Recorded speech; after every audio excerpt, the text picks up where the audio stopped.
আমি তাকে সহ্য করতে পারি না। আপনি একটা স্ত্রী বিয়ে করলেন, বিয়ে করার পরে আরেকটা যদি খরচ যদি সতীন নিয়ে আসেন, দেখবেন আগের স্ত্রী সহ্য করতে পারবে না, শালা সহ্য করতে পারবে পারবে নাকি?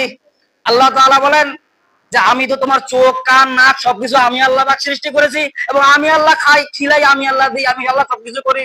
তারপরও তুমি কেন আরেকজনের কাছে চাও? আমার আল্লাহর কাছে কি চাইতে পারো না? আমার আল্লাহর কাছে কি কম আছে নাকি? এক নম্বর হলো আল্লাহ তাআলার ইবাদত করা, এটা আল্লাহ তাআলার কাছে পছন্দনীয়। দ্বিতীয় নম্বর হলো আল্লাহ তাআলার সাথে শিরক না করা, এটা আল্লাহ তাআলার কাছে পছন্দনীয়। তিন নম্বর আল্লাহ পাক সূরা আলে ইমরানের 103 নম্বর আয়াতে বলতেছেন, আল্লাহ পাক বলেছেন বিসমিল্লাহির রহমানির রহিম ওয়াতাসিমু বিহাবলিল্লাহি জামিআও ওয়ালা তাফাররাকু। আল্লাহু আকবার। আল্লাহ পাক বলেন ওয়াতাসিমু, তোমরা আঁকড়ে ধরো, শক্ত করে ধরো, মজবুত করে ধরো। আল্লাহ পাক বলেন ওয়াতাসিমু, তোমরা শক্ত করে ধরো, মজবুত করে ধরো। হাবলুল রশি, আল্লাহু আকবার। কোন রশি? মুফাসসিরগণ ব্যাখ্যা লিখছে রশি মানে আল কোরআন। আল্লাহ বলেন ওয়াতাসিমু বিহাবলিল্লাহি জামিআও ওয়ালা তাফাররাকু। ওয়াতাসিমু, তোমরা শক্ত করে মজবুত করে আঁকড়ে ধরো। হাবলুন মানে রশি, মানে রশি কোন রশি? আমার আল্লাহ তাআলার কোরআনকে তোমরা মজবুত করে ধরো। জামিআন, সবাই মিলে, আল্লাহু আকবার। জামিআন মানে কি? সবাই মিলে, জামাত মানে সবাই মিলে, সবাই মিলে আমার রশিকে, আমার কোরআনকে আঁকড়ে ধরো। ওয়ালা তাফাররাকু, তোমরা ছিন্ন ভিন্ন হয়ো না, মানে দল অন্য অন্য দল করিও না। কত রকমের দল, 8 রশি 9 রশি। আবার দেখবেন যে দেওয়ানবাগির দল আছে না নাই, চরমনাই, তাবলিগ, হেফাজত, কত রকমের দল। আল্লাহ পাক বলে যে কোন দল না, একটা দল, সেটা হলো আল কোরআনের দল। আল্লাহু আকবার। যারা কোরআনকে অনুসরণ করে, অনুকরণ করে, যারা কোরআনকে মানে, সেই দলটা তোমার লিপিবদ্ধ হয়ে ধরো। করেন না সুবহানাল্লাহ। আল্লাহ পাক বলে ওয়ালা তাফাররাকু, তোমরা ছিন্ন ভিন্ন হয়ো না। এটা আমার আল্লাহর কাছে বড় পছন্দনীয়, বলেন না সুবহানাল্লাহ। আল্লাহ তাআলার কাছে 3টা কাজ পছন্দনীয়, তার মধ্যে 1 নম্বর কাজ হলো আল্লাহ তাআলার ইবাদত করা। দ্বিতীয় নম্বর হলো আল্লাহ তাআলার সাথে শিরক না করা। তৃতীয় নম্বর হলো আল্লাহ তাআলা বলতেছেন ওয়াতাসিমু বিহাবলিল্লাহি জামিআও, আমার কোরআনকে শক্ত মিলে, সবাই মিলে মিলিত হয়ে ধরো। ওয়ালা তাফাররাকু, ছিন্ন ভিন্ন যখনই ছিন্ন ভিন্ন হয়ে যাবে তখনই গজব আছে না নাই? একজন জিজ্ঞাসা করতেছে হুজুর, বলে কি, এক হিন্দু বলতেছে যে আমি কোন দল করব। কোন দল করবেন মানে?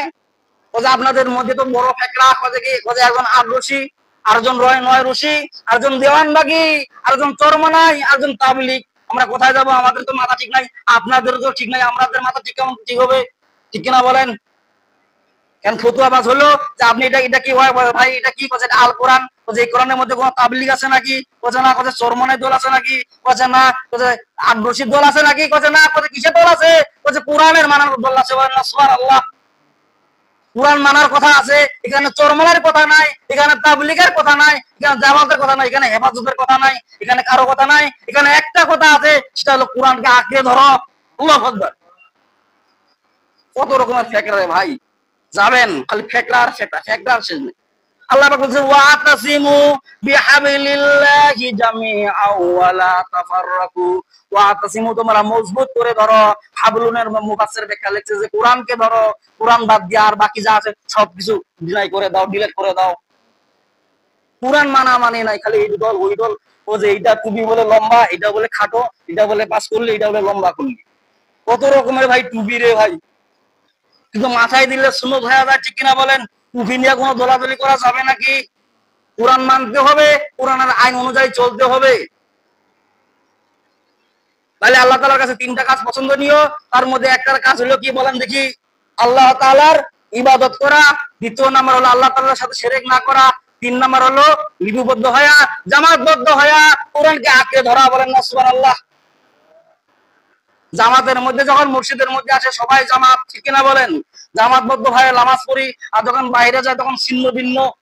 ছিন্ন ভিন্ন কেন হবে? কেন কেন আপনি লিপিবদ্ধ হতে পারেন না, জামাতবদ্ধ হতে পারেন না? জামাতবদ্ধ হলেই তো আল্লাহ তাআলা নিয়ামত দান করেন। বলেন না সুবহানাল্লাহ।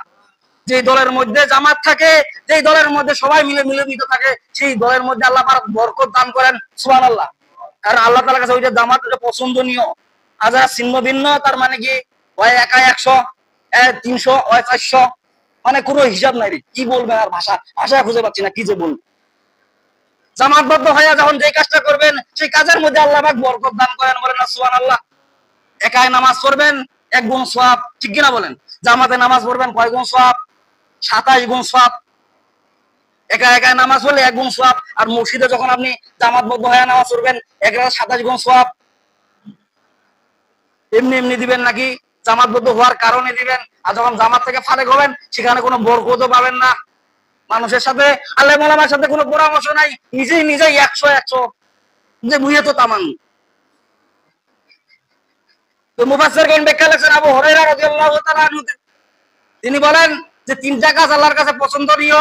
এই তাফসীরের মুফাসসির ব্যাখ্যা লিখেছেন 1 নাম্বার হলো আল্লাহ তাআলার সাথে ইবাদত করা, 2 নাম্বার হলো আল্লাহ তাআলার সাথে শিরক না করা, 3 নাম্বার হলো লিপিবদ্ধ হওয়া, জামাতবদ্ধ হওয়া, কুরআনকে অনুসরণ করা, বলেন না সুবহানাল্লাহ।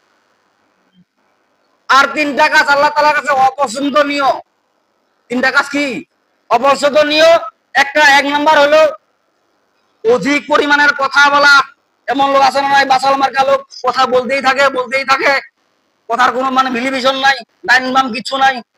আল্লাহ পাক বললেন, মুফাসসিরগণ ব্যাখ্যা লিখছেন এই আয়াতের যে আল্লাহ তাআলার কাছে 3টা কাজ অপছন্দনীয় এবং 3টা কাজ পছন্দনীয়। তার মধ্যে অপছন্দনীয় একটা কাজ হলো অধিক পরিমাণের কথা বলা, ভেগের করা।